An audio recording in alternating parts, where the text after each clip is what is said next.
We're in one of our yet another of our pre-planning stages in our NYUCO, bringing you into the process of community diversity.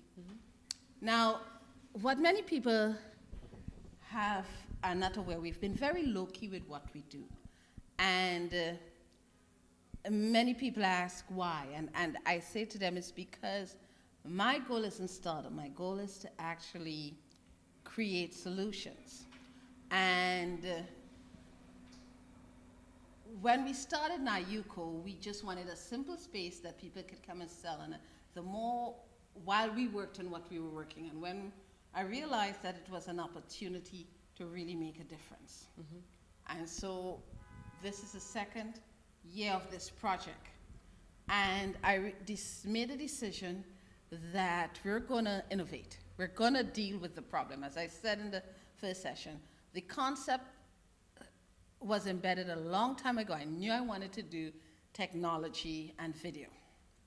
And I've been on the forefront of that. I started streaming fashion 2006. We streamed live, but we did it small.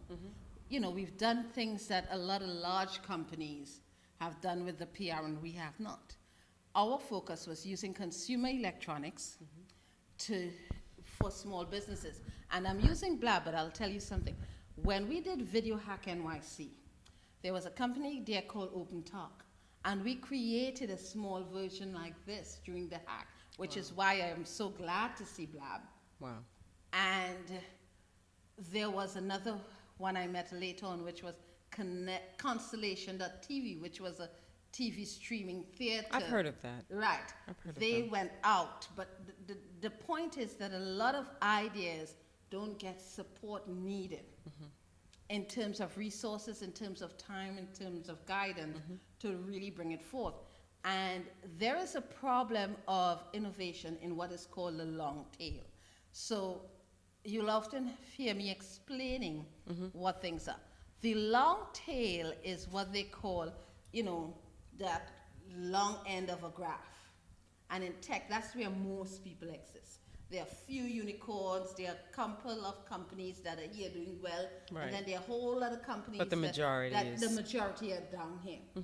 The long tail also tends to exist in local communities because of lack of Wi-Fi, high-speed Wi-Fi, because of lack of individuals who have had access to technology, and lack of spaces that are hacker spaces. There are a number of reasons. So when we created NYUCO and we came into Brooklyn, I'm still being pressured to put NYUCO into Manhattan or Sunset Park or one of those places. Yeah. We're in the heart of Crown Heights, Utica Yeah. Avenue.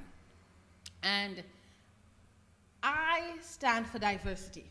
I'm black, I'm a female, I am also 50 this year. So on many levels, We're not fitting I'm not into that. the person who is expected to be in tech. But I was certified in Or COBOL. what you know, Yes. that perception of what's in tech. Yeah, and I was certified in COBOL 30 years ago. Right. My dad's a computer programmer. Wow. I grew up knowing female system analysts. So you I understand never it. thought a woman couldn't be in tech. Right. We speak tech. My sister can break down any device and put it together. My brother is a top coder. Okay? I use tech like a weapon, as a strategy. And I'm sorry to say it, yes, you can use tech strategically to create and to do different things. And that's my strength. That's how it's being used every day. Yeah, that's what I love. But one of the things that I have a major problem with is as I attend events, as I see where funding is going, it's not reaching our community.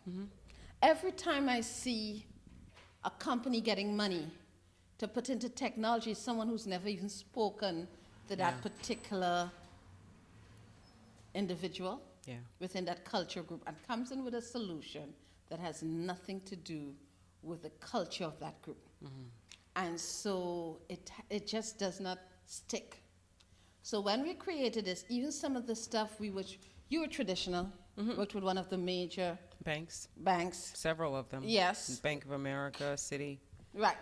And what you do works in corporate America, but you bring it into a culture that is a local culture. It doesn't work. Absolutely. It doesn't work. No. And you chose No. to address the issue. Because the parameters are so different. You can't look at how I would look at a middle market company back when I was, in corporate banking or commercial lending, and look at a smaller business that is, like you said, someone coming out of the cottage industry, mom and pop, not sophisticated. You really, it's apples to oranges. It's something completely different. And you can work with these companies, but you have to be able to develop an infrastructure to help them and also to evaluate them, and evaluation in the sense of giving them feedback that they need to progress, to open up, and to gain financing for growth, because all companies need financing to grow, funding. And last year we worked on the programming. So it was built off my original In the Trenches, which is a hardcore cottage industry based, and a mixture of Lawrence's traditional FIT based learning methods. And it was solid. Right. We started with a local conference here that dealt one-on-one with a couple of the designers, and so we developed something that was applicable. We then brought them in, developed it hardcore, on the job, this is Training. yeah. And what we found was that the cultural issues were a major part. Yeah. And so we decided to remain as a project rather than run into business mode.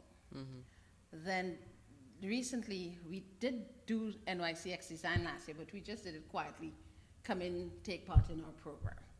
This year, while planning to do NYX design, we wanted something that showcased what we did, but that was cute and did all the PR element.